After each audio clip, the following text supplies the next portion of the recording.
أعوذ بالله من الشيطان الرجيم بسم الله الرحمن الرحيم الحمد لله رب العالمين الرحمن الرحيم مالك يوم الدين غير المغضوب عليهم ولا الضالين آمين.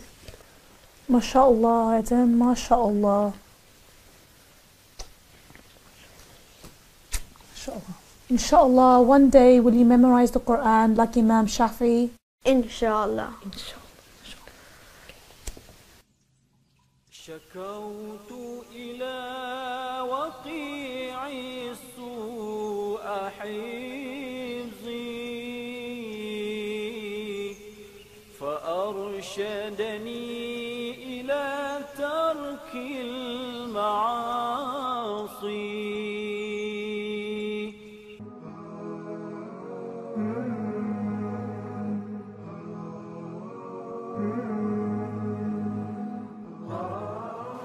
In this blessed land, 1248 years ago, in the same year of the death of the great scholar Imam Abu Hanifa, a young mother, Fatima bint Ubaidillah, gave birth to a son, Muhammad ibn Idris al-Shafi al-Quraysh al-Muttalibi, better known as Imam Shafi'i. A few days after giving birth, her husband Idris died.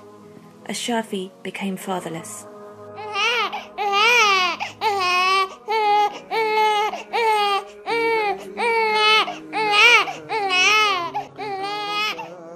For 2 years, Ash-Shafi, rahimullah, grew up amongst his mother's family in the village of the tribe of Azd, one of the main tribes in Yemen.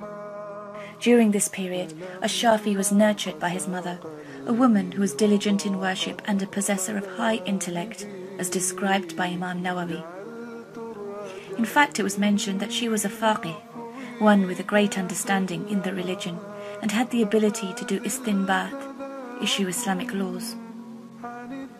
It is narrated that once Fatima was asked to testify by a qadi, an Islamic judge, in a court, so she went to the court with a female friend who would also do the same. The qadi then said, "It is only you who can testify, your friend cannot." "It is untrue," said Fatima. Allah has said in Al-Baqarah, ayah 282, واستشهدوا شهيدين من رجالكم فإن لم يكونا رجلين فرجل وامرأتان ممن ترضون من الشهداء أن تضل إحداهما فتذكر إحداهما الأخرى. The qadi was speechless and acknowledged the intelligence of Fatima. Therefore, it is unsurprising that Ash-Shafi rahimullah grew into an esteemed imam under the nurturing of such a pious and intelligent mother. After Ash-Shafi was weaned, Fatima decided to move to Makkah to bind Ash-Shafi with the noble family that was the lineage of his father, the Quraysh. They lived in Shibu al-Khaif, near Makkah. Imam Shafi's family was not rich, they were poor of wealth. However, his mother was never poor of hope, was never poor of knowledge, and was never poor of dreams. Makkah was one of the centers of Islamic civilization, a center of knowledge and learning. This was where she began to prepare her son to become a great scholar of Islam. Her first strategy for Ash-Shafi was for him to achieve the memorization and understanding of the Quran with the help of a teacher of Al-Khuttab, a school of Hafiz or memorization of Al-Quran.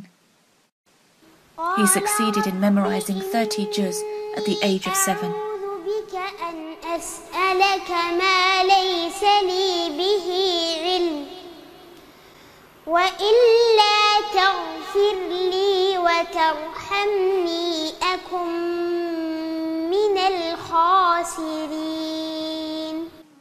Her next step was to ensure his mastering of the knowledge of hadith.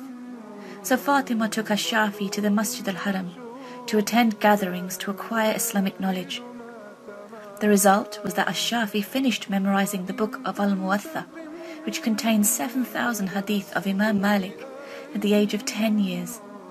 Other narrations state that it was at the age of 12.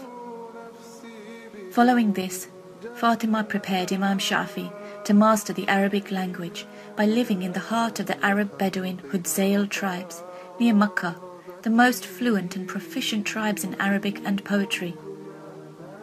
As a result, Ash-Shafi'i not only mastered Arabic, but also acquired great skills in poetry, horseback riding, and archery. He made his first work of poetry, a book entitled Diwan Ash-Shafi'i. A mufti of Makkah saw that Imam Shafi'i, rahimullah, had an ability that extended beyond writing poems, so he advised him to learn the knowledge of fiqh. Therefore, with motivation from his mother, the young Ash-Shafi'i studied fiqh with a qadi, a great scholar in Makkah, Muslim ibn Khalid al-Zanji, till the qadi announced that the young Ash-Shafi'i, aged only 15, was qualified to issue religious verdicts. He became a personality that loved Islamic knowledge, a quality instilled in him by his mother Fatima, such that Imam Shafi'i desired to study with Imam Malik ibn Anas, the teacher of all teachers of hadith and the author of Al-Muwatta. So he went to Medina where Imam Malik lived, and this was the most impressive time of his learning until Imam Malik passed away in 179 after Hijri. Fatima and Imam Shafi'i lived in the era of the Abbasid Khilafah and at the time of the Khalifa Harun al-Rashid. This was a glorious era of the Islamic civilization under Islamic rule, when pursuit and propagation of the knowledge of the deen was one of the fields given great attention by the state. A host of schools, colleges, libraries and laboratories were built, generating thousands of male and female scholars and scientists.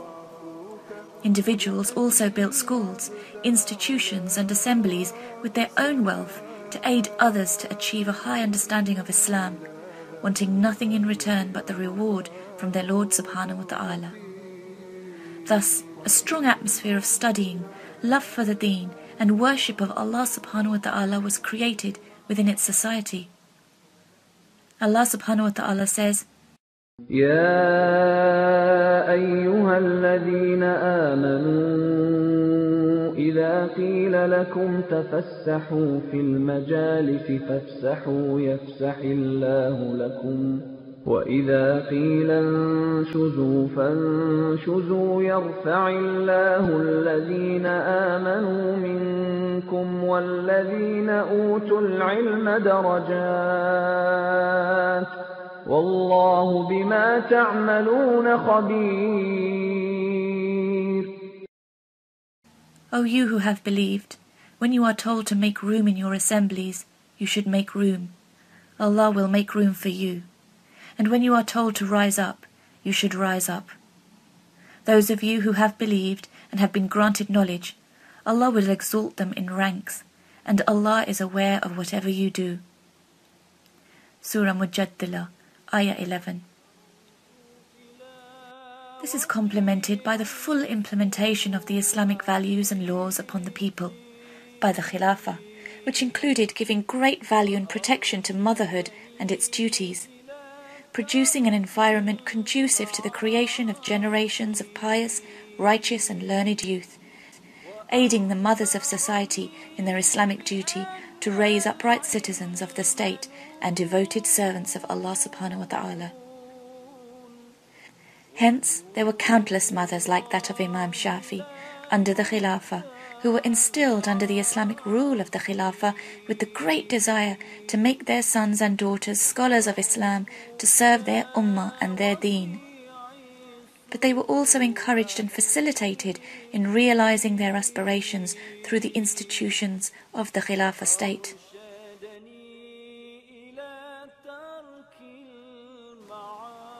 The promise of Allah subhanahu wa ta'ala to raise in rank those with knowledge drove Fatima and Imam Shafi'i to continue their quest to increase their understanding of the deen. After the death of his mentor Imam Malik, Shafi'i and his mother moved back to Yemen. In this land, the son of Fatima was trusted with the role of qadi, judge. Indeed, this was an esteemed position, for only the one with a high level of knowledge was given appointment as a qadi. Later, Imam Shafi'i rahimullah took residence in Baghdad, the capital city of the Khilafah, where he did not waste any opportunity to study. Muhammad ibn Hassan as-Saybani was his mentor in Baghdad. He was an advisor of Khalifa Harun al-Rashid and a student of Imam Abu Hanifa rahimullah. Ash-Shafi's outstanding abilities enabled him to also become one of the advisors to Harun al-Rashid, while also continuing to expand his knowledge and spread it to his students. One of them being another great scholar, Ahmad ibn Hanbal rahimullah, known as Imam Ahmad. Imam Shafi was a generous person. According to one narration, when Imam Shafi moved to Makkah as a seasoned scholar in his later years, he had nearly 10,000 dinars with him, which was a huge amount of money in those days.